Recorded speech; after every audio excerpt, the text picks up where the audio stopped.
Assalamualaikum warahmatullahi wabarakatuh. Alhamdulillahi rabbil alamin.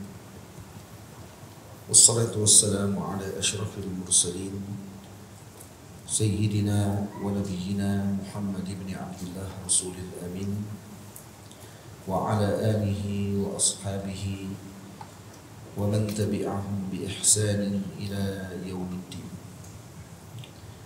Subhanaka la ilma lana illa ma 'allamtana innaka antal alimul hakim. Rabbi shrah li sadri wa yassir li amri wahlul 'uqdatam min lisani yafqahu qawli. Rabbi yassir wa la tu'assir. Rabbi tammim bi khair wa ba'd. Alhamdulillah, summa alhamdulillah, syukur kepada Allah Subhanahu wa taala pada malam ini dapat sama-sama kita berkumpul meneruskan pengajian di Masjid Al-Mustaghfirin.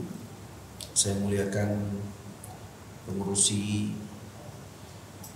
bagi Masjid Al-Mustaghfirin, Tuan Imam, Tuan Bilal, ahli jawatan kuasa masjid, Ibu Ayah, para hadirin muslimin dan muslimat, dan para santri, para guru, para alim ulama yang dirahmati Allah Subhanahu wa taala sekalian.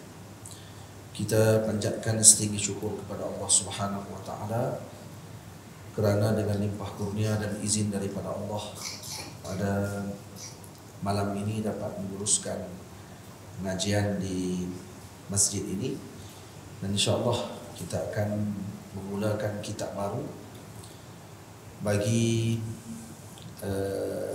penghujung tahun ini. Dan alhamdulillah kita sudah selesaikan baru-baru ini kitab Mursyiduz Zuwar ila Ziyaratil Akhyar.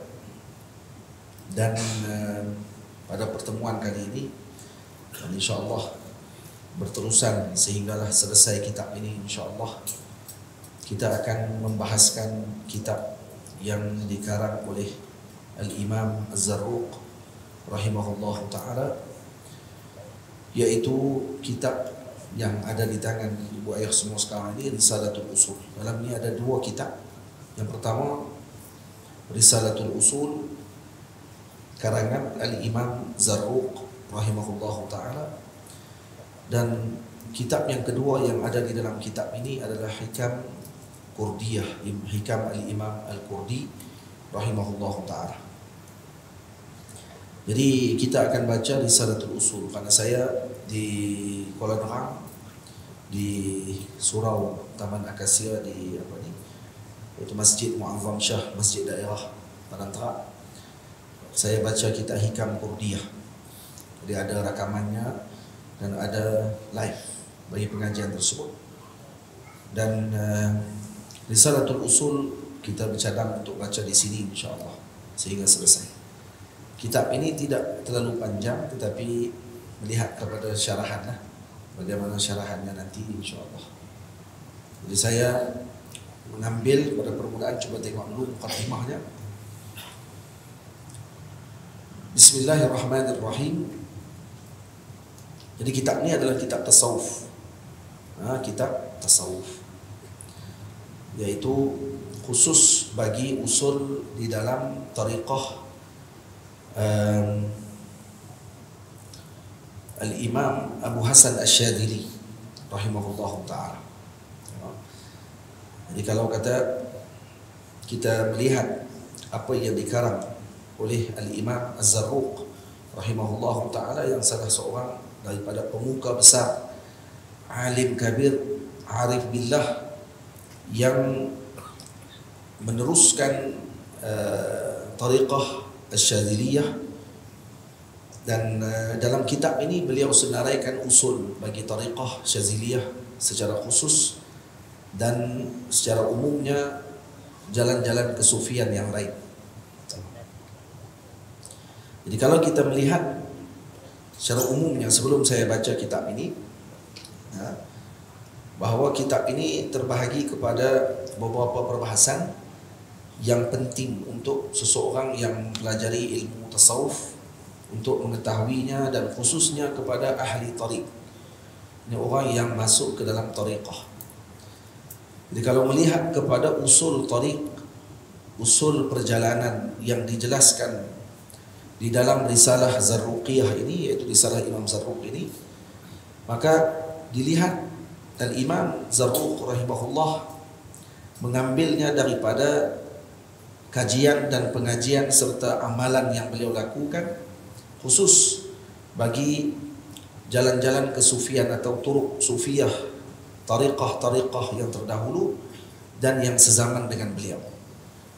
Dan ia mengambil daripada tajribah ataupun pengalaman kesufian yang dilaluinya dan meningkat, mencapai kepada maratib al-usul ataupun martabat untuk sampai kepada hakikah, dan bagi mencapai kepada tak dengar belakang tak dengar, jadi gemuk. Ada siapa ada pergi kucai ke sebelum ni elok Dan maratib kesufian tadi yang dilalui oleh para sufi pada zaman Al-Imam Zarruq rahimahullah ta'ala, itu mempunyai peringkat demi peringkat, dan sehinggalah Al-Imam Zarruq itu menyebutkan dalam kitab ini bukan hanya seorang tadi disusun perjalanannya untuk menjadi hamba ataupun hamba Allah Subhanahu wa taala yang berjalan di dalam jalan Allah, tapi sebaliknya untuk mencapai lagi kepada peringkat yang lebih tinggi, yaitu mencapai peringkat al-qutbiyah. Qutbiyah maksudnya peringkat yang tertinggi dalam kewalian. Ini seperti yang diisyaratkan oleh Al-Imam Zarruq rahimahullah dalam kitab beliau, dalam satu ucapan beliau dalam Ta'iyah. Ta'iyah ni satu syair yang beliau karang. Kata beliau, wa qala li antal qutbu fil ardi, wa qala li antal qutbu fil ardi kulliha. Jadi kamu katakan, wa qala li antal qutbu fil ardi kulliha. Jadi kamu katakan kepada saya bahawa kamu adalah kutub di dalam bumi ini seluruhnya. Wa kullu abidillahi saru ra'iyati, dan setiap hamba-hamba Allah Ta'ala itu menjadi rakyatku. Di qutbiyah ini adalah seperti peringkat sultan. Sultan di dalam memimpin zahir bagi masyarakat dan rakyat, maka wali-wali kutub adalah seperti sultan yang memerintah batin bagi umat Nabi SAW. Kalau kita lihat kepada Sayyiduna Rasul SAW dan para anbiya alaihi wassalatu wassalam yang terdahulu, mereka itu dijadikan oleh Allah sebagai pemimpin zahir dan batin bagi umat. Setelah para anbiya itu tidak ada, diwarisi kepada para ulama. Ulama yang mewarisi kenabian dan mewarisi ilmunya para nabi adalah ulama ul-amilin yang disebut dengan ahlu zikr. Yang disebut dalam Al-Quran, fas'alu ahla zikri in kuntum la ta'lamun. Tanyalah kamu kepada ahli zikir kalau kamu tidak mengetahui. Jadi dalam Quran Allah Ta'ala tak sebut fas'alu ahlal ilmi, tanya kepada orang alim, ahli ilmu sahaja semata-mata. Kata guru kami Maulana Syekh Abul Huda Ya'qubi hafizahullah Ta'ala dalam syarahan beliau tentang ayat itu, maka kata beliau, ini hikmah Allah Ta'ala menyebutkan bahawa yang perlu kita rujuk dan bertanya adalah kepada ahlu zikr. Ahlu zikr maksudnya ahli amal, yang berilmu dan beramal dengan ilmunya, agar tidak menjadi seorang yang disebut di dalam kitab-kitab para ulama sebagai ulama usul, ulama jahat, yang mana memesongkan umat daripada Allah dan Sayyiduna Rasul SAW. Ya benda itu suka, tapi di setiap zaman pasti akan ada mereka-mereka yang dijadikan oleh Allah sebagai pasak ataupun pembimbing kepada jiwa umat Nabi Muhammad SAW. Setelah zaman para Sayyidina Rasul dan para Anbiya sudah tidak ada, maka yang memimpin zahir dan batin bagi umat adalah para khulafa ar-rasyidin al-mahdiyin, 4 orang sahabat yang memimpin: Sayyidina Abu Bakar, Sayyidina Umar, Sayyidina Utsman, Sayyidina Ali. Keempat-empat ini adalah merupakan waris kenabian yang disebut sebagai khalifatul Rasul, pengganti kepada Rasul. Sehingga Sayyidina Abu Bakar radhiyallahu taala anhu yang mendapatkan gelar tadi yang paling hampir, digelar dengan beliau khalifatul Rasul. Setelah itu diganti dengan Sayyidina Umar, disebutkan kepada beliau dengan khalifatul Rasulillah sallallahu alaihi wasallam, pengganti kepada pengganti Rasulullah. Jadi dia jadi panjang. Maka Sayyidina Umar minta untuk diringkaskan menjadi Amirul Mukminin, ketua kepada segala sekelompok seluruh mukminin. Dan ini sebenarnya bukan mereka hanya memimpin zahir bagi umat Nabi Muhammad sallallahu alaihi wasallam. Sebaliknya mereka juga memimpin batin umat Nabi Muhammad sallallahu alaihi wasallam. Setelah itu semakin berkurang. Maksudnya setelah berlalu 4 para sahabat yang memimpin, yaitu para sahabat yang agung ini, diteruskan setelahnya dengan pemerintahan Sayyidina Hasan yang memimpin jiwa umat pada waktu tersebut bersama dengan memimpin umat selama 6 bulan sahaja. Dan setelahnya tidak lagi mengambil tempat seperti mereka, tidak lagi memimpin bagi batin, dan ada yang memimpin batin dan juga zahir seperti Sayyidina Umar bin Abdul Aziz, tetapi ada yang memimpin hanya zahir sahaja, tidak batin. Maka karena itu dijadikan 2 pemerintahan setelah itu, pemerintahan zahir bagi para sultan dan raja yang ada di dalam muka bumi sekarang ini, dan yang memerintah batin bagi umat, yang menjaga batin mereka adalah para khutubiyah, para khutub, para wali Allah Subhanahu wa taala, yang diingkari oleh sebahagian orang yang tidak melalui dan tidak mempercayai dengan jalan tersebut. Dan perkara ini dinyatakan oleh Sayyiduna Al-Imam As-Suyuti rahimahullahu ta'ala di dalam risalah beliau tentang wujudnya nujaba, wujudnya nuqaba, wujudnya badal, wujudnya qutbiyah bagi maqam-maqam para wali. Dan itu memang mempunyai kedudukannya, dan ini disebutkan oleh Sayyiduna Ali dan juga dia ambil daripada Nabi kita Muhammad sallallahu alaihi wasallam. Seperti mana dalam dunia dia ada sultan, dia ada menteri, dia ada orang-orang yang melaksanakan tugas dan perjalanan, begitu juga di alam batin. Batin juga ada benda tersebut. Bila kita tidak tahu dan bila kita tidak mencapai peringkat tersebut, sekurang-kurangnya bila disebutkan oleh para ulama tentang maqam dan kedudukan tadi, kita tidak mencelanya dan kita tidak cepat untuk menafikannya. Nah, sebab itu kata Al-Imam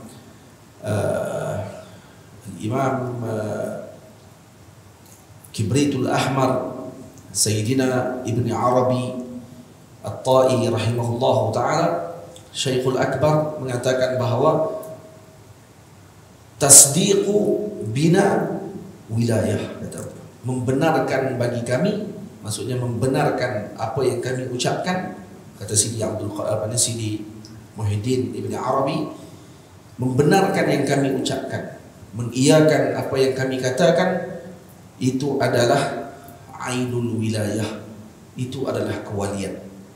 Maksudnya untuk menjadi wali, kata Sidi Ibn Arabi, pada zaman dahulu mungkin suka, tapi pada zaman sekarang ini, kata Imam Ibn Arabi, yang ini dinyatakan dan dinukilkan oleh Sayyidina Al-Imam Ali Jum'ah hafizahullah, bahawa ianya lebih mudah pada akhir zaman untuk menjadi wali dibandingkan zaman dulu. Ada beberapa perkara yang pada zaman terdahulu susah, zaman sekarang mudah. Yang pertama, ilmu mudah untuk didapatkan. Yang kedua, Yang kedua, kewalian. Nah, ilmu dan kewalian. Dua perkara ini dimudahkan pada akhir zaman. Nah, jadi ilmu mesti benar kita sedia maklum. Zaman dulu kalau nak pergi mengaji perlu bermusafir jauh untuk dapatkan ilmu. Zaman sekarang seseorang tadi boleh mendapatkan maklumat dan juga panduan daripada ulama yang mungkin tidak berada dalam negaranya dalam beberapa detik sampai ke dalam rumahnya melalui internet dan seumpama. Jadi ini dipanggil sujud. Internet ni dia ada serampang dua mata. Digunakan untuk baik, baiklah dia. Digunakan untuk buruk, buruklah dia. Jadi untuk jadi wali pun boleh, untuk jadi jahat pun boleh. Dan bagi jadi wali pula, kata Sidi Ibn Arabi, ucapan beliau yang ringkas, yaitu mempercayai kami, membenarkan ucapan kami, ainul wilayah. Itu adalah tanda kewalian itu sendiri. Jadi ini menjelaskan kepada kita bahawa beliau ingin memaklumkan tentang bahawa pada akhir zaman ini akan banyak kelompok yang suka mengingkari para awliya Allah Ta'ala. Dia tak kenal wali Allah Ta'ala, dia tidak tahu tentang kedudukan para awliya, tetapi dia yang paling utama melawan dan menentang kedudukan tersebut. Jadi seumpama orang begini, rakyat yang buta menafikan kedudukan sultan. Gitu lah. Kamu tolaklah macam mana pun, kamu nafilah macam mana pun, dia tetap sultan, dia tetap raja, dia tetap menteri pada waktu tersebut. Kamu nafilah macam mana pun, dia tetap kedudukan dia itu. Macam itulah keadaan seseorang yang menafikan kedudukan para awliya Allah Ta'ala yang diiktiraf oleh para wali-wali yang lain dan kemudian yang diberikan kedudukan oleh Allah Subhanahu Wa Ta'ala. Sama ada dia sedar atau dia tidak sedar. Jadi kitab yang kita baca ni bukan kitab kecil juga. Jadi saya minta maaf kalau ada yang faham dan ada yang tidak faham, dan moga-moga dapat faham insyaAllah.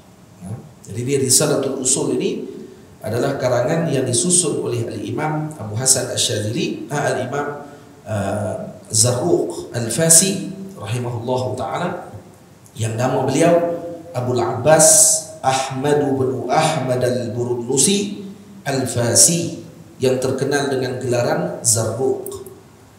Dan beliau wafat pada tahun 889 Hijriah.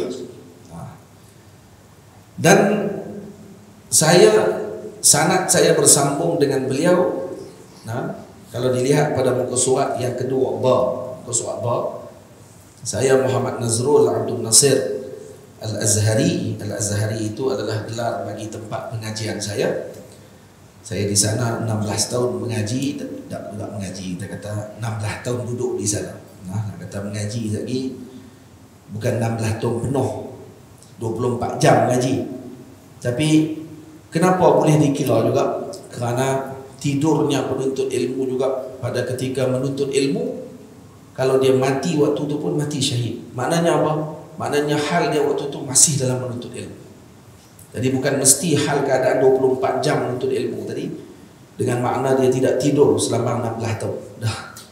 Hatta kalau dia mati tengah tidur dan waktu itu dia sedang belajar, sedang musafir dalam pengajiannya, sedang berpisah dengan keluarganya, maka dia dianggap mati syahid, dianggap dalam sabilillah, dalam jalan Allah waktu itu. Maka tak salah kalau ada orang kata saya di Azhar 4 tahun belajar. Kita kata tu ke 4 tahun belajar, kira balik berapa jam kita mengaji.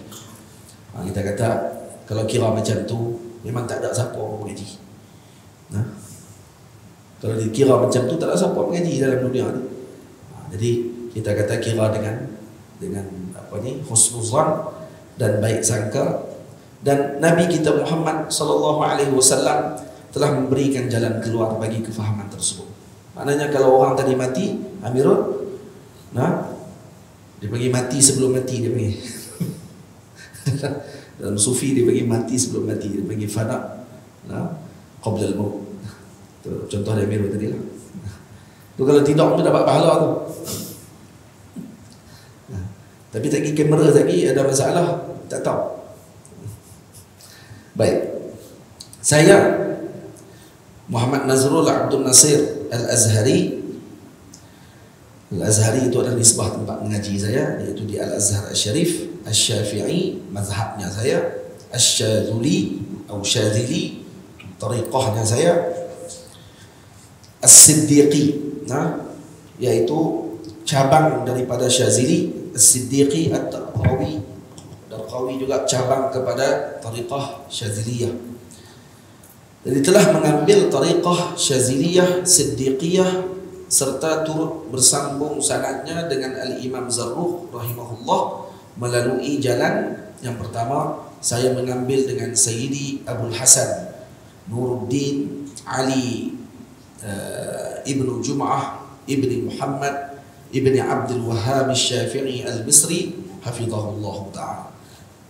Syekhuna Syekh Ali Jum'ah, mufti Mesir yang dulu dan ahli anggota besar ulama Al-Azhar Al-Syarif. Dan juga mengambil dengan Sayyidi Al-Alimul Allamah Yusri Rushdi Sayyid Jabr Al-Hasani hafizahullah ta'ala. Jadi guru saya yang membimbing kerohanian kami. Kedua-duanya mengambil, yaitu Sayyidi Ali Jum'ah dan Sayyidi Yusri Rushdi Sayyid Jabr, mengambil kedua-duanya daripada Sayyidi Al-Imam Sayyid Abdullah Ibn Muhammad Ibn Siddiq Al-Ghumari rahimahullah ta'ala, yang wafat pada tahun 1413 Hijriah.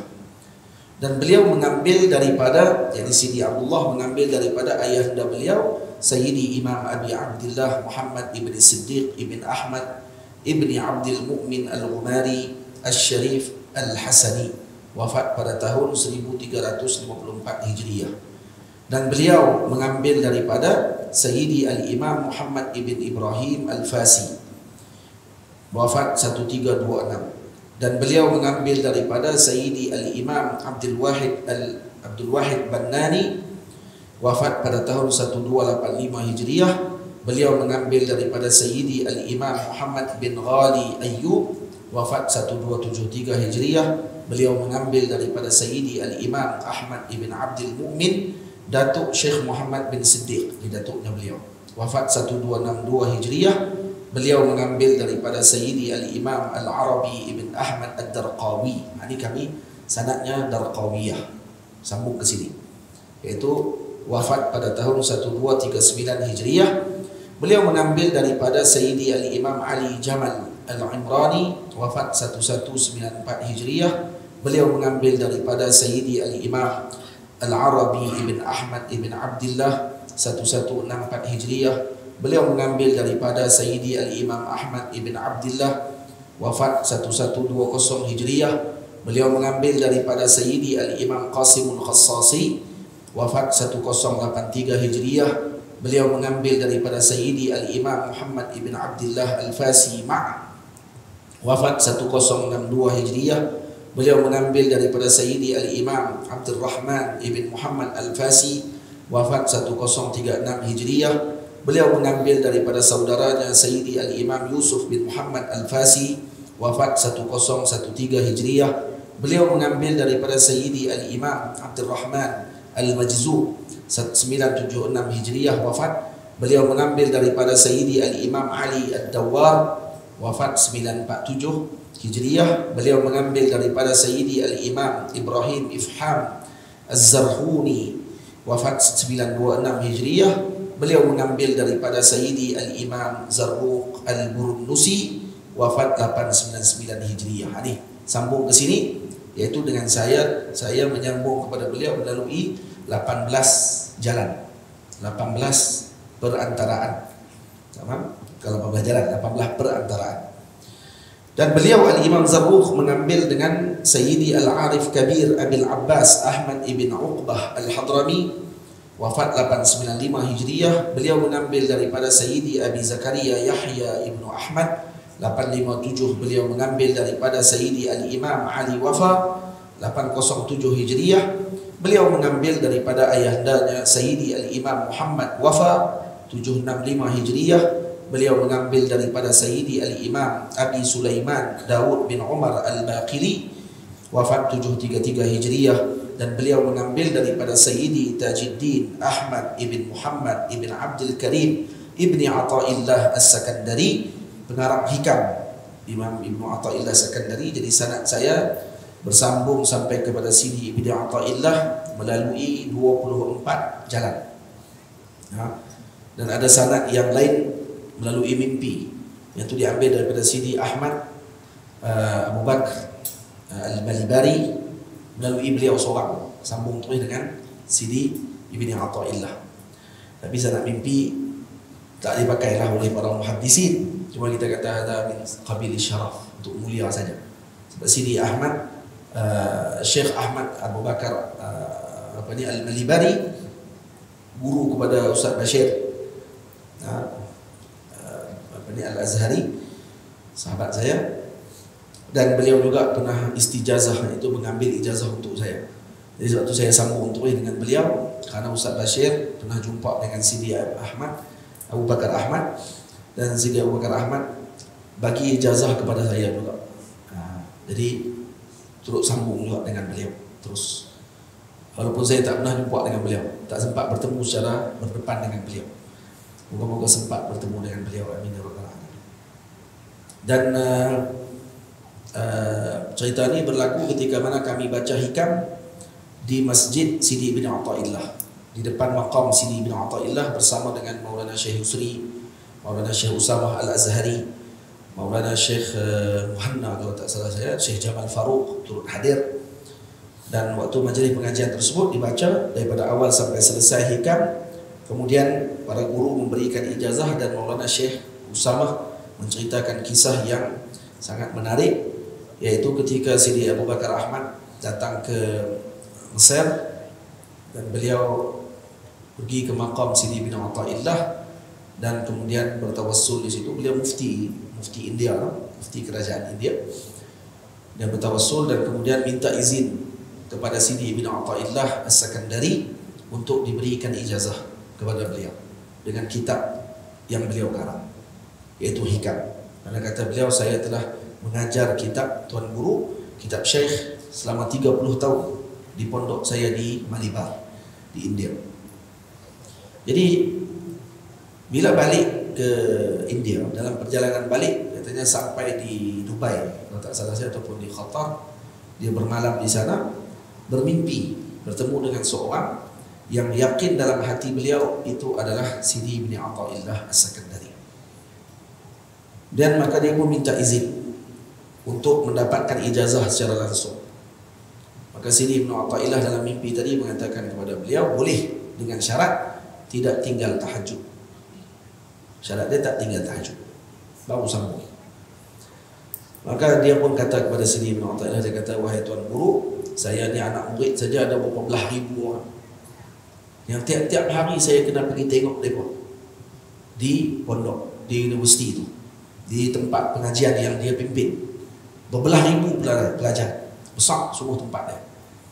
Jadi dia kata, kalau saya kadang-kadang tu dengan umur, kadang-kadang dia kata boleh jadi terlepas juga tahajud karena keletihan. Kemudian Sidi Ibnu Athaillah dalam mimpi itu diam, dan dia kata, kalau begitu saya ijazah kepada kamu tanpa syarat, kata dia. Tak ada syarat apa ijazah tu. Maka tu dia terima ijazah tersebut, dan kemudian sanad kami bersambung dengan beliau.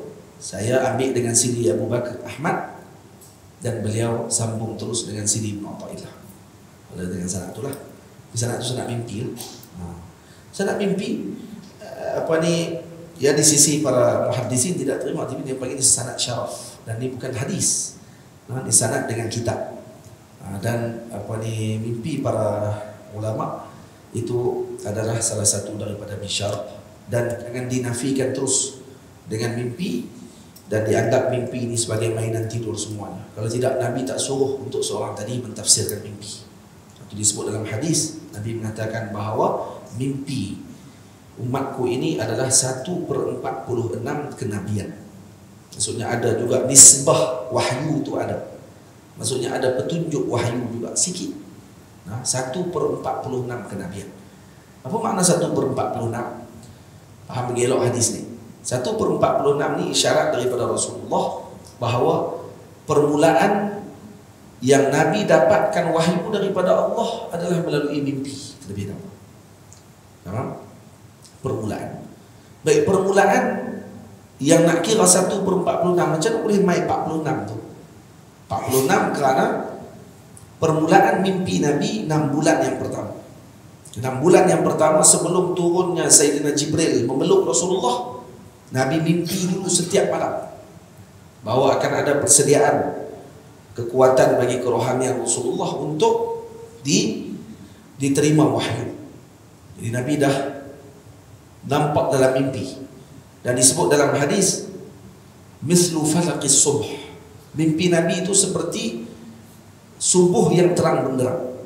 Maksudnya bukan samar-samar, nampak jelas mimpi Nabi. Baik, bagaimana 1/46? 1 tadi mewakili 6 bulan daripada Nabi mendapatkan permulaan tamhid ataupun permulaan bagi untuk mendapatkan wahyu. 6 bulan. Nabi diutus berapa tahun? 23 tahun. Betul ya? 23 tahun. 23 tahun kalau kita bahagi 2 bahagian. 1 tahun 6 bulan, 6 bulan. Betul tak? 6 bulan, 6 bulan. Wih, 10 suku lah. Jangan.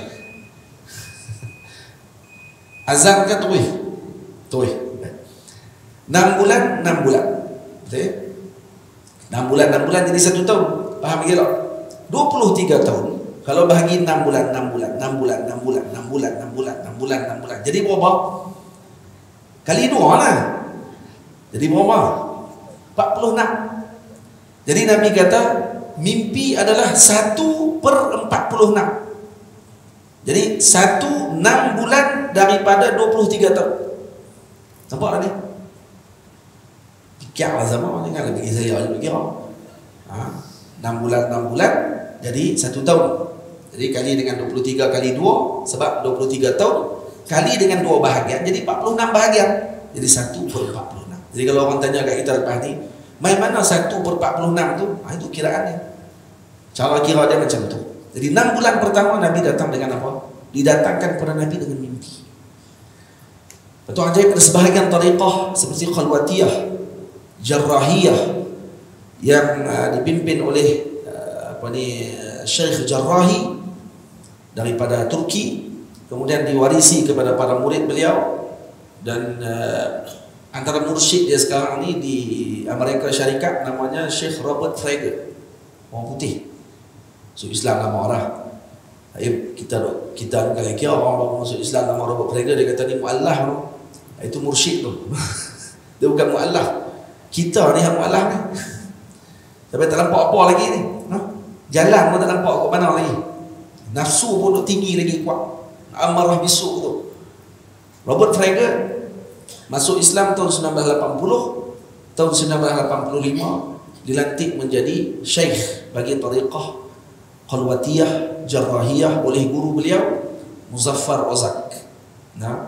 Muzaffar Razak Al-Jarrahi. Setahun sebelum meninggal, tahun 1984 dia pergi ke ke Turki. 4 tahun masuk Islam, kemudian akhirnya dia dimandatkan menjadi syekh, dan 85 dia dijemput sekali lagi oleh pengganti kepada guru beliau, mursyid seterusnya. Dan apa yang ditalqin pada permulaan? Ditalqinkan mimpi, ilmu tafsir mimpi. Dia masing-masing tariqah masing-masing ada cara dia. Kami tariqah Siddiqiyah Syazuliyah tidak begitu perjalanan dia. Tak tahu, Allah alam, mungkin Maulana Syekh Ali bagi kepada para khalifah beliau begitu. Tapi kalau Maulana Syekh Yusri Habibullah, kami mengikuti pengajian dengan beliau, kemudian wirid dengan beliau, dan beliau menasihatkan ataupun menasihati dan mewasiatkan kepada kami untuk meneruskan wirid seperti biasa.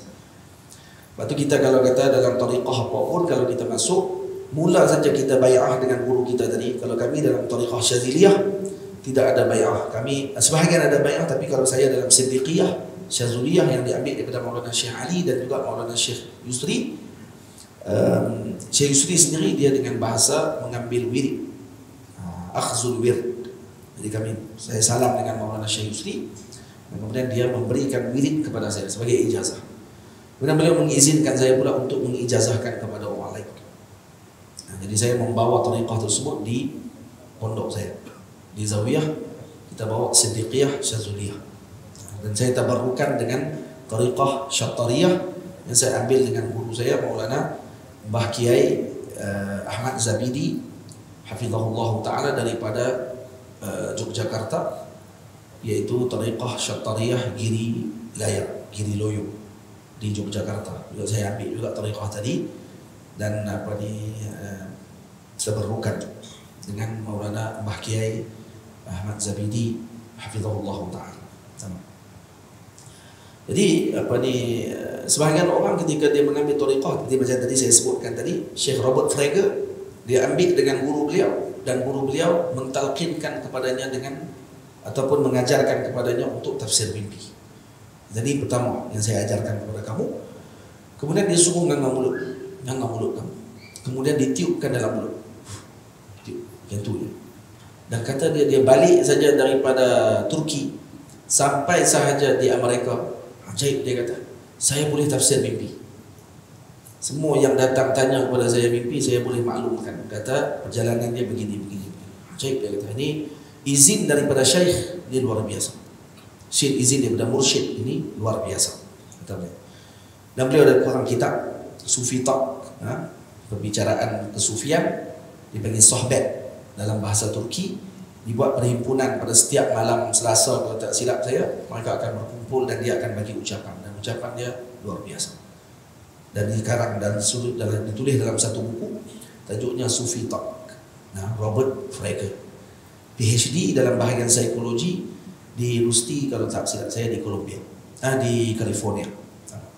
Masih hidup beliau. Dan saya pun teringin nak jumpa dengan beliau. Semoga dapat bertemu dengan beliau insya-Allah. Dan dia sebut, dia kata, kadang-kadang ada orang dia tidak sabar ketika masuk jalan kesufian ni, dia nak kalut, nak pi kecepat. Dia kata orang yang kalut ni macam seolah-olah tengah korek lubang nak cari ayam, tak ada jumpa ayam, korek lubang lain. Dia tak lebih kurang tu. Korek lubang nak cari ayam, nak siram hati dia, nak bagi jadi orang yang dikasihi Allah. Tak ada jumpa ayam, baru korek sejengkai, pindah lubang dah, korek lubang baru. Ya kalau macam ni, habis 3 padang pun takkan jumpa ayam sampai ke sudah. Sebab dia akan jumpa lubang aja semua. Dan itulah orang yang berpindah-pindah tariqah, sat tariqah tu, sat tariqah ni, sat tariqah tu, konon-konon nak jadi wali semuanya, akhirnya tak jadi apa. Lagi sekan lagi, dia mengambil tariqah dengan guru, kemudian dia pandai-pandai pergi buat tariqah dia sendiri pula. Dia pula susun jalan sendiri. Dia kata, saya ada ambillah dengan syekh, tapi saya rasa wirid ni sesuai juga untuk saya nak lalu. Elok. Jenis-jenis macam ni sampai ke kiamat tak sampai. Dia sebab apa? Sebab dia tertipu dengan diri dia sendiri. Dia rasa dia sampai, dia tak sampai. Baik. Panjang cerita ni, tak habis kita. Jadi Sidi bin Athaillah pada jalan yang ke-25, Sidi bin Athaillah mengambil dengan Sayyidi Al-Imam Abil Abbas Al-Mursi, wafat pada 686 Hijriah, dan beliau mengambil daripada Sayyidi Ghausul Anam Khutbul Ummah Abil Hasan Al-Syadzili yang wafat pada tahun 656 Hijriah. Dan kemudian ada lagi sanad bersambung panjang lagi, Sidi Abdul Hasan sampai kepada Rasulullah, panjang lagi, tapi saya tidak senaraikan di sini karena untuk meringkaskan. Jadi sanad yang menyambung sampai kepada sanad Imam Abu Hasan Syadzili dengan tariqah Syadziliyah, kami menyambung dengan jalan tadi. Jadi jarak di antara saya dengan Sidi Al-Imam Abi Hasan Syadzili melalui 26 individu, 26 tangga untuk sampai kepada Sidi Al-Imam Abi Hasan Syadzili radhiyallahu taala anhu melalui Sayyidina Al-Imam Nuruddin Ali Jum'ah dan Sayyidina Al-Imam Yusri Rushdi Said Jabr Al-Hasani rahimahullah ta'ala. InsyaAllah kita akan baca kitab ini, dan kalau diizinkan Allah insyaAllah kita akan selesai. Dan para ulama, saya ringkaskan dulu sebelum kita baca. Ada satu faedah disebutkan oleh sebahagian masyayikh, perbezaan dan kepelbagaian jalan tariqah ini, dia berbeza mengikut kepada jalan yang dipilih oleh wali tadi. Masing-masing ada pancaran nur yang Allah Ta'ala berikan kepada mereka. Bagi orang awam, kata para ulama, tasawuf yang sesuai bagi mereka adalah tasawuf yang terdapat di dalam kitab yang dikarang oleh Al-Imam Al-Haris Al-Muhasibi radhiyallahu ta'ala anhu wa man nahwa, dan orang yang mengikuti jalan Al-Imam Haris Al-Muhasibi. Jadi kitab-kitab Imam Haris Muhasibi kalau dibaca oleh orang-orang awam, maka dia tidak akan jadi terlalu pelik. Dan kalau untuk pengamalan, kata para masyayikh, tariqah di tanah Melayu kita ni yang sesuai untuk awam adalah tariqah Syattariyah. Karena tariqah dia dikatakan ringan. Nak kata ringan tu ringan di mulutnya, naknya susah juga. Tariqah dia hanya beramal seperti yang diambil daripada guru saya, Maulana Mbah Kiai Ahmad Zabidi bin Marzuki bin Ramli rahimahullah, hafizahullah ta'ala. Kiai Ahmad Zabidi, dia sebut kepada saya, dia kata, dan juga sebahagian murid saya yang ambil sama-sama dengan beliau, tak ambil tarikat dia kena semayang dulu 6 rakaat. Dari sebab tu tarikat tu kena ambil sebelum solat asar 6 rakaat, kemudian ada bacaan doanya dan hadiah Fatihahnya, kemudian ikut wirid yang dia ajarkan, la ilaha illallah. Wiridnya la ilaha illallah saja. Selepas subuh 100 kali, selepas maghrib, selepas isyak 100 kali. Itu 2 tu saja wirid dia. Tariqah Syattariyah dipanggil tariqatul awam, tarikat orang awam, tapi kalau beramal dengan sungguh sampai. Nah, sampai, dan bukan sampai itu biasa-biasa. Dan beberapa ramai di kalangan para awliya yang beramal dengan tariqah Syattariyah, antaranya adalah Allahumma salli ala Syekh Yusuf Makassari. Yusuf Makassar, tariqah Syattariyah. Bagi siapa lagi? Al-Imam Al-Syekh Diponegoro, Pangeran Diponegoro, juga salah seorang daripada pengamal Syattariyah. Nah, kami pergi baru ni ke rumah beliau di dekat dengan Yogyakarta. Ajaib rumah dia. Dia belah dinding lebih kurang dekat 2 ke 3 kaki juga tebal. Pecah dinding. Dinding tebal ni hampir-hampir tebal tiang ni. Dinding.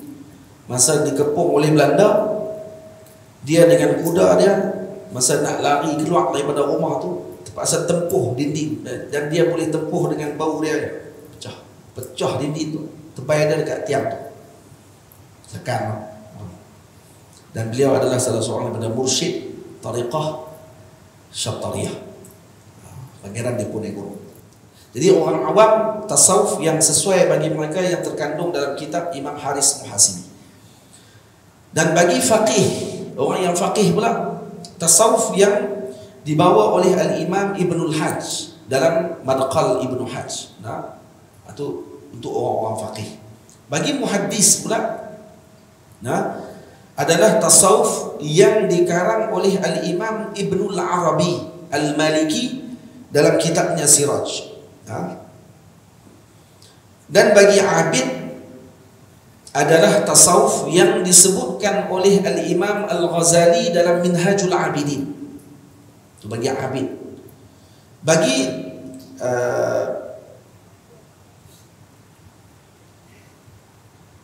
an-nasik, yaitu orang yang ahli suluk, maksudnya adalah orang-orang tasawuf yang terkandung di dalam kitab yang dikarang oleh Al-Imam Al-Ghazali dalam Ihya Ulumuddin dan Qutul Qulub yang dikarang oleh Abi Talib Al-Makki. Dan orang yang ahli bijaksana, ahli falsafah contohnya, hakim maksudnya ahli bijaksana, tasawuf yang mana dibahas oleh ataupun dengan ahli falsafah yang dibahas oleh Al-Imam Al-Hatimi, yaitu Al-Imam Ibnu Arabi At-Tai. Sayyidina Al-Imam Ibnu Arabi Kibritul Ahmar, Syekhul Muhaqqiqin, dalam kitabnya Futuhat Makkiyah dan seumpamanya. Manakala bagi ahli mantik, ahli mantik pula, tasawuf yang dipegang oleh mereka sesuai diambil daripada kitab yang dikarang oleh Ibnu Sab'in, dalam karangan-karangan yang dikarang oleh beliau. Manakala orang yang ahli tabi'ah, ni yang tengok bintang, tengok pergerakan angin, Dia bagi ahli tabi'ah. Tasawuf yang sesuai bagi mereka yang datang daripada Al-Imam Al-Buni dalam kitab Asrarnya. Buni banyak kitab-kitab berkenaan dengan wafaq, dengan ilmu-ilmu hikmah dan seumpamanya. Manakala bagi usuli, ahli usul fiqh, maka tasawuf yang sesuai bagi mereka adalah tasawuf yang dibawa oleh Sayyidina Al-Imam Abu Hasan Asy-Syadzili radhiyallahu ta'ala.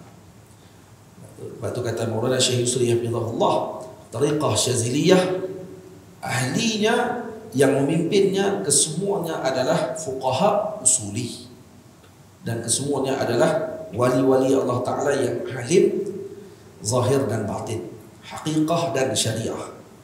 Semua awliya macam tu. Cuma ada tariqah yang dia punya orang panggil apa, keistimewaan dia nampak lebih pada situ. Seperti tariqahnya Al-Imam Abu Hasan Syadzili dan seumpamanya. Jadi hatu tu faedah lah untuk kita tengok nanti kalau kata orang dia baca kitab Imam Abu Hasan Asy-Syadzili kan, nak tengok dia ni muyul jiwanya ke arah mana. Dia tengok, kita tak heran kata rupanya dia ni daripada jalan Al-Imam sekian-sekian yang saya sebutkan tadi. Siapa yang rajin boleh tulis balik, dan kalau ada dalam live ni boleh salin balik, ditulis di bawah apa ni, dekat komen tu. Ada kan live kan?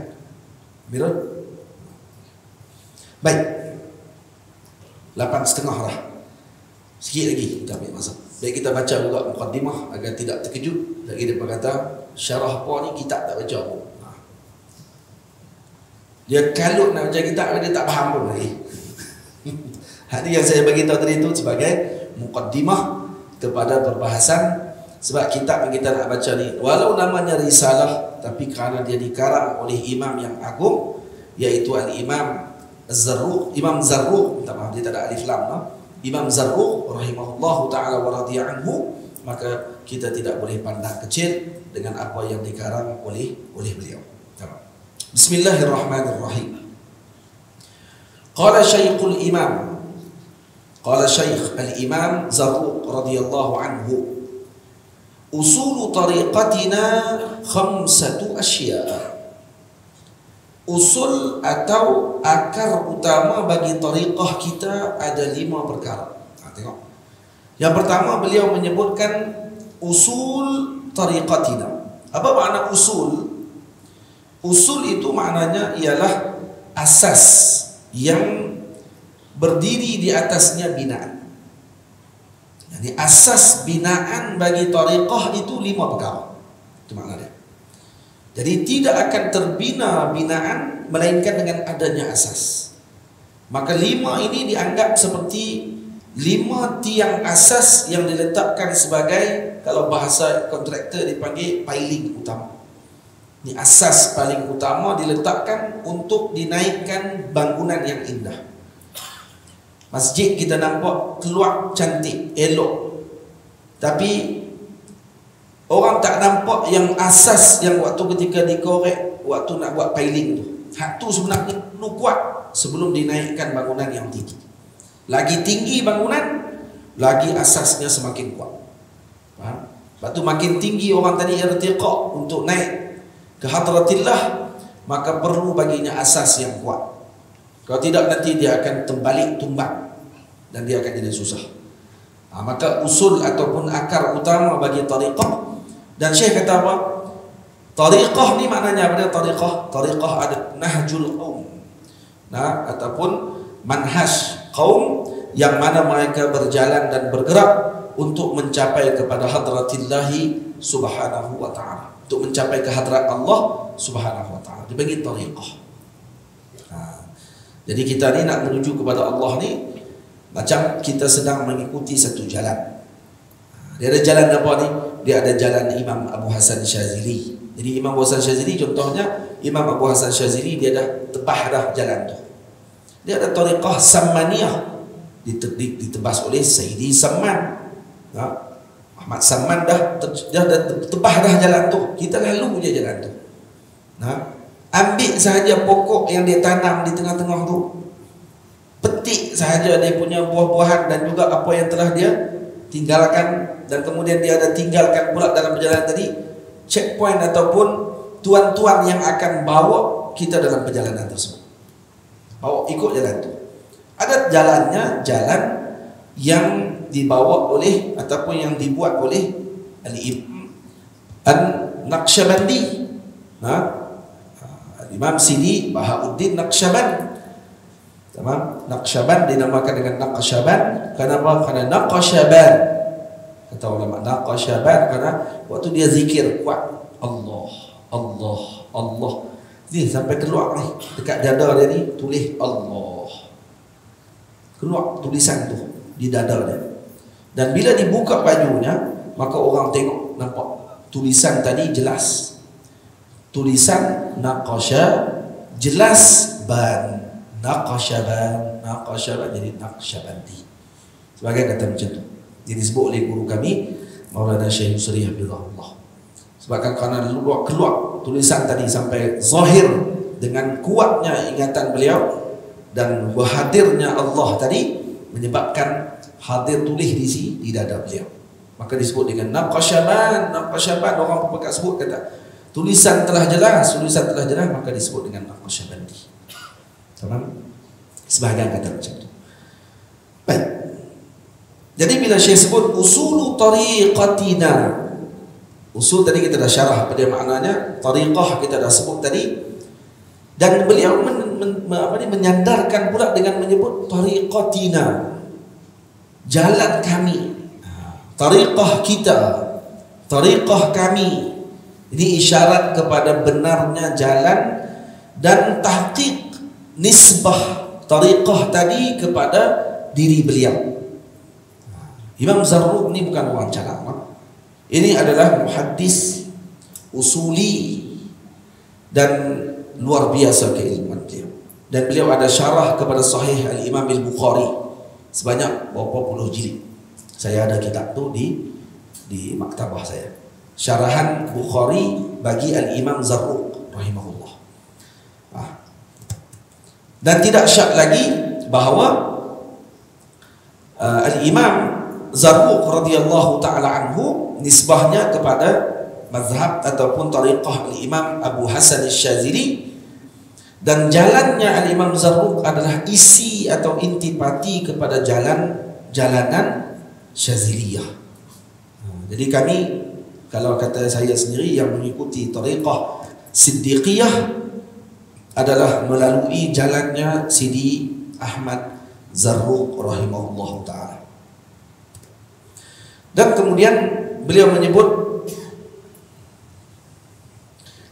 dia pernah disebut oleh Imam Abu Hasan Syadzili. Mula-mula saya nak beritahu apa ya. Yang pertama, semua tariqah yang mu'tabarah adalah tariqah yang diberi ataupun yang mendapatkan kedudukan di sisi Allah, tanpa mengurangkan mana-mana tariqah.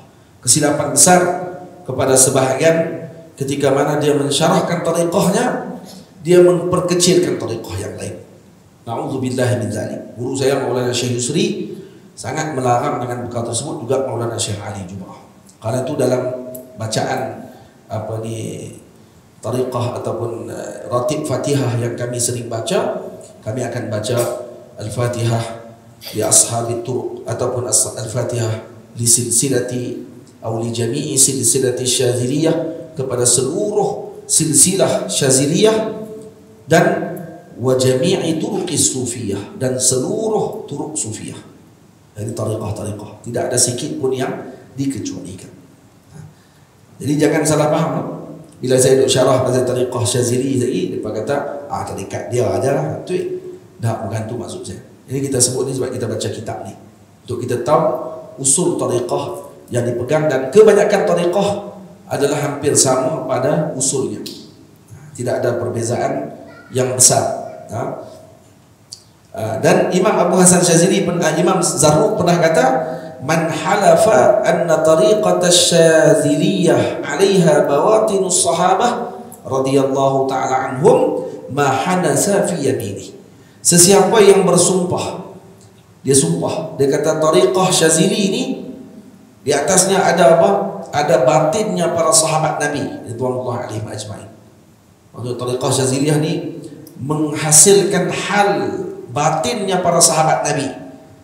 Maka kata Imam Zarruq, dia itu tidak perlu mengkafarahkan sumpahnya, karena sumpahnya tadi benar. Tak perlu kafarah sumpah.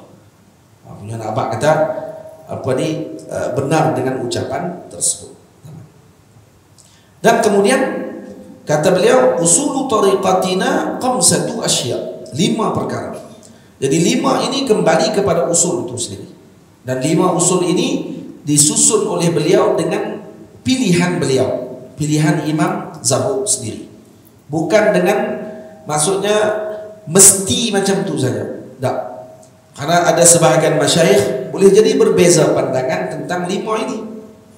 Tetapi 5 ini merupakan jalan yang sedikit berlaku perbezaan. Boleh katakan kebanyak riqah akan bersamaan pada sebahagian daripada 5 ini. Kalau tak semua, sebahagian daripadanya pasti akan ada pada mana-mana tariqah sekalipun, kalau dibincangkan. Nah, kalau dibincangkan secara terperinci. Sebahagian ada yang menyebut 5, sebahagian ada yang sebut 3 sahaja. Jadi walau bagaimana perbezaan sekalipun pandangan, tetap kalau diperlihatkan dengan pandangan yang teliti, akan kembali kepada 5 ini juga akhirnya. Dan kalaupun tidak, akan balik kepada 3 perkara yang disebutkan oleh Sayyidi Al-Qutub Abdul Salam Ibnu Mashish rahimahullahu ta'ala. Sayyidi Abdul Salam bin Mashish adalah guru kepada Imam Abu Hasan Asy-Syadzili. Berapa hari Imam Abu Hasan Asy-Syadzili pergi mengaji dengan beliau? 3 hari saja. 3 hari saja. 3 hari Imam Abu Hasan Asy-Syadzili duduk dengan beliau di Jabal Aulia di Maghrib, melihat hal Imam Abdul Salam Mashish, mengubah kehidupan beliau setelah itu menjadi kutub. Jaidno Imam Abdul Salam Mashish rahimahullah, maqamnya ada di Maghribi, dan insyaAllah ada rezeki kita akan melawat maqam beliau bila-bila ada masa nanti, insyaAllah diizinkan oleh Allah. Imam Abdul Salam Mashish kata, usul tariqah ada 3. Iqbal 'alal haqq bilazimis sidq, kata beliau, yaitu menghadap kepada Allah dengan melazimi benar. Benar pada ucapan dan benar pada batin dengan Allah. Yang kedua, i'rad 'anil khalqi bihukmil haqq, yaitu berpaling daripada makhluk dengan hukum yang ditentukan oleh Allah. yakni tidak menghadapkan hatinya kepada makhluk, mengharapkan kepada makhluk. Kalaupun dia bersama dengan makhluk, maka dia berada dengan hukum yang ditentukan oleh Allah. Yang ketiga, luzumul iqtida'i fi dzalik, melazimi mengikuti arahan pada kedua-dua keadaan tadi, pada iqbal dengan i'rab, pada menghadapkan kepada Allah dan pada berpaling daripada makhluk. Dia melazimi dengan iqtida ataupun mengikuti apa yang ditunjukkan oleh junjungan besar Nabi kita Muhammad sallallahu alaihi wasallam. Ini perlu pada syarahan. Syarahan 3 tadi yang saya sebut tu akan disyarahkan dalam perbahasan kita sepanjang pelajaran kita dalam kitab usul at-tariqah ini. Ataupun dalam risalatil usul yang kita baca ini, insyaallah. Tamam? Jadi kata Syekh, yang pertama, usul tariqah yang pertama adalah taqwallahi fi sirri wal alaniyah. Takwa kepada Allah Subhanahu wa taala azza wa jalla dalam keadaan bersendirian atau terang-terangan. Saya malam ni duk cadang nak baca sampai 5. Taklah nampak terkejut sangat, baca dah 1 muka dah. Tapi nampak boleh tahan juga ni. Apalah. Bacalah manhaj kita dan ni. Sebab saya berpandu kepada syarahan yang dikarang oleh murid kepada Imam Zarruq, iaitu Al-Imam Al-Qarbuni, Al-Imam Qarbuni kata saya. Nama beliau Al-Syekh Al-Alim Qarubi, Al-Imam Al-Qarubi rahimahullahu ta'ala. Baik. Taqwa Allah fi sirri wal alaniyah. Takwa kepada Allah pada bersendirian ataupun ketika dalam keadaan terang-terangan. Ini adalah aslul awal, usul pertama. Nah, tidak syak lagi bahawa takwa kepada Allah adalah usul daripada usul-usul yang merupakan pengumpul kepada tariqah itu sendiri. Karena tidak disebut orang itu sebagai ahli tariq ataupun mengikuti tariqah, melainkan orang ini bertakwa kepada Allah ketika bersendirian dan juga ketika dalam keadaan bersama dengan orang ramai. Karena itu ketika mana diminta kepada Nabi SAW, itu disebutkan kata tariq taqwa ini adalah afdal a'mal yang ada bagi zahir dan batin. Madar ataupun sumber tempat tumpuan seluruh amalan adalah pada takwa. Maka Nabi kita Muhammad pernah diminta oleh seorang sahabat dengan wasiat. Seorang sahabat kata, "Ausini ya Rasulullah, tolong wasiatkan saya." Maka kata Sayyidina Rasul kepada sahabat tersebut, "Ittaqillah fa innahu jami'u kulli khairin." Nah, kamu hendaklah bertakwa kepada Allah, kata Nabi, karena ianya mengumpulkan seluruh kebaikan. Maka dia dikira sebagai usul tariqah.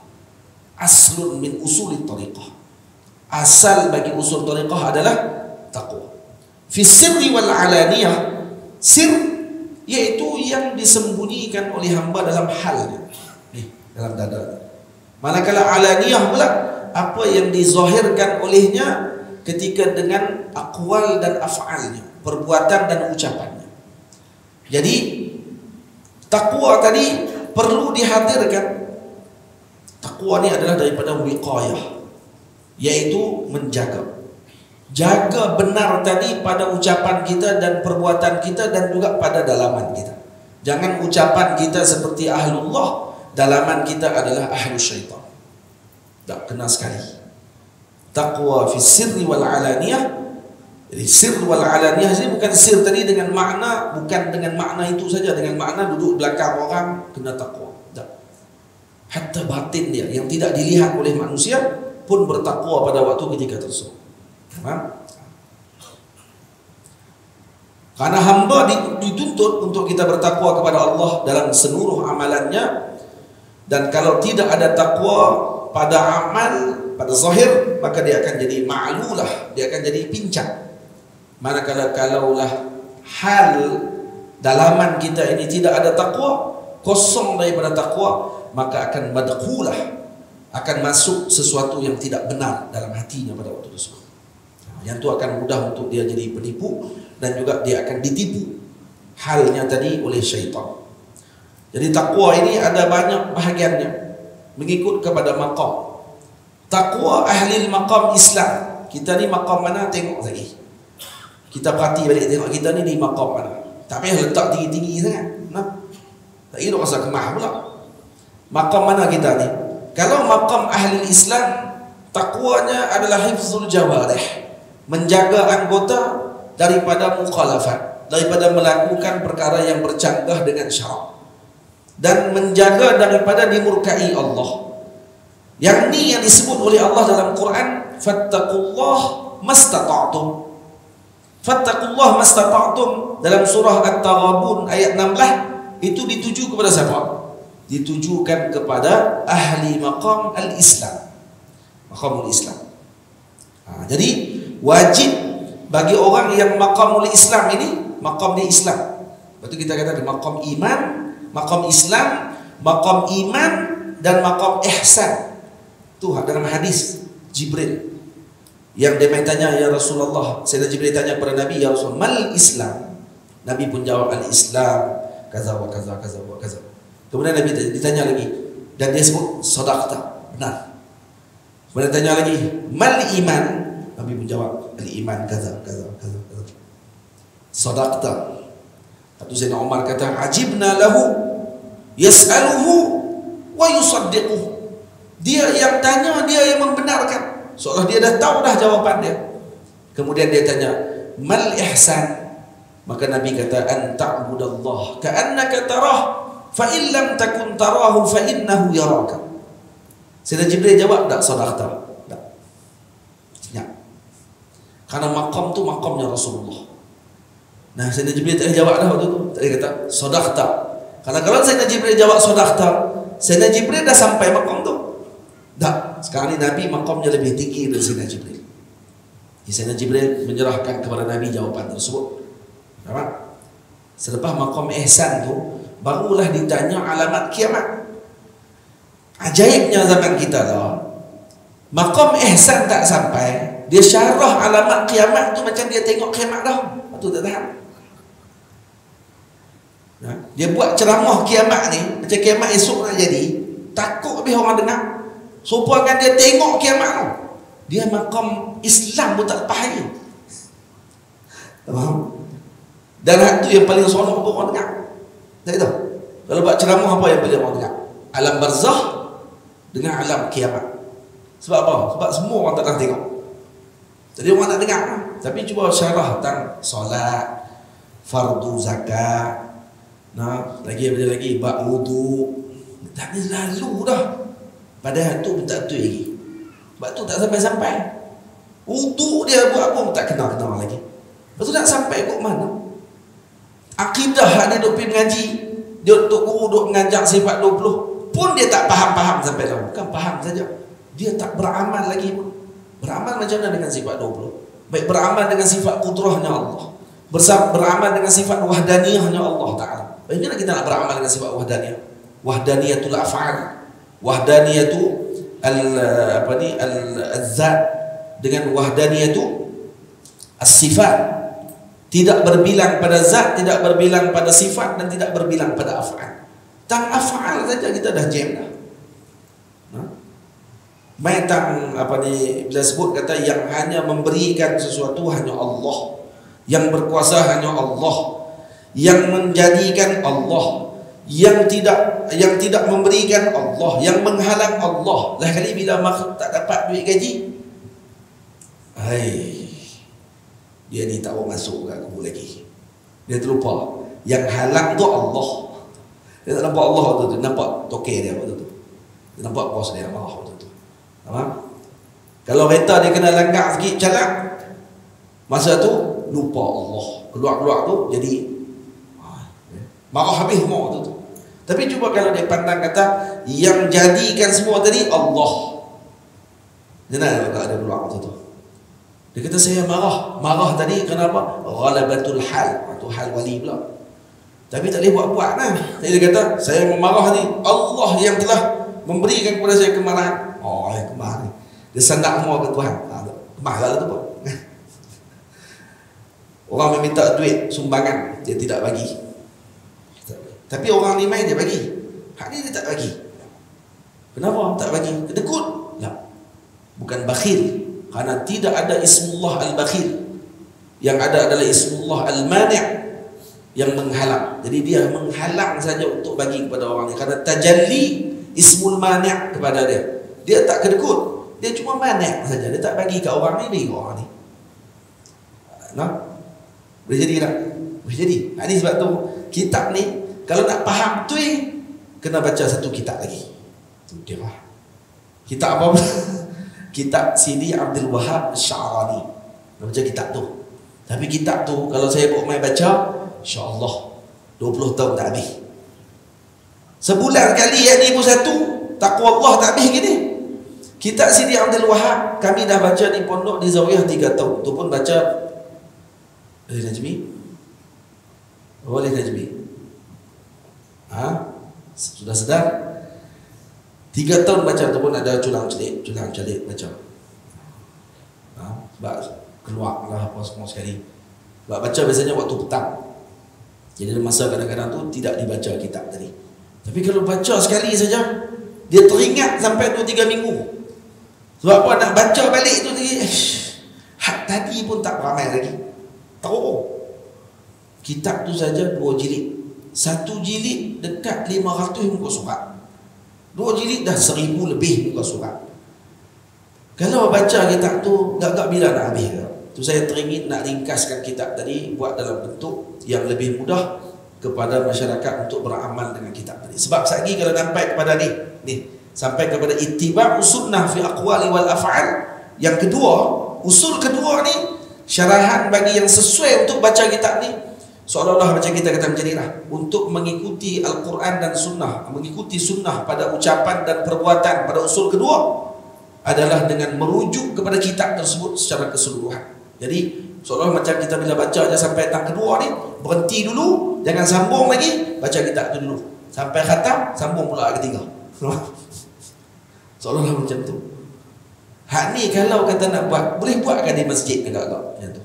Tukar 70 pengurusi, tak tentu lagi boleh habis.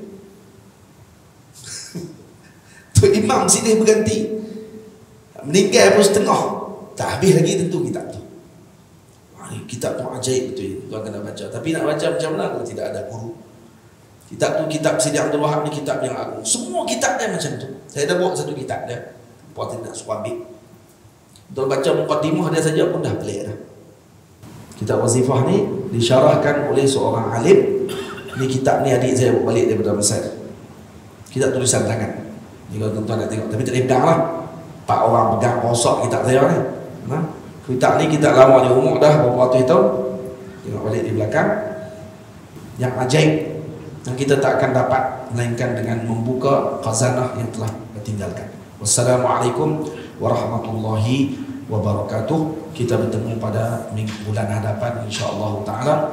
Saya ucap terima kasih kepada semua pihak masjid, tuan pengurusi, seluruh ahli jawatan kuasa dan seluruh ibu ayah semua, dan mohon doa moga diberikan kesihatan, kebaikan dan kesejahteraan kepada seluruh ahli qaryah di sini dan kepada seluruh ahli jemaah yang mengikuti pengajian kita pada setiap kali kita datang, termasuk juga kepada semua yang ada di Pulau Pinang ini insya-Allah. Wassalamualaikum warahmatullahi wabarakatuh. Assalamualaikum warahmatullahi wabarakatuh. Jazakumullah khairul jazaa.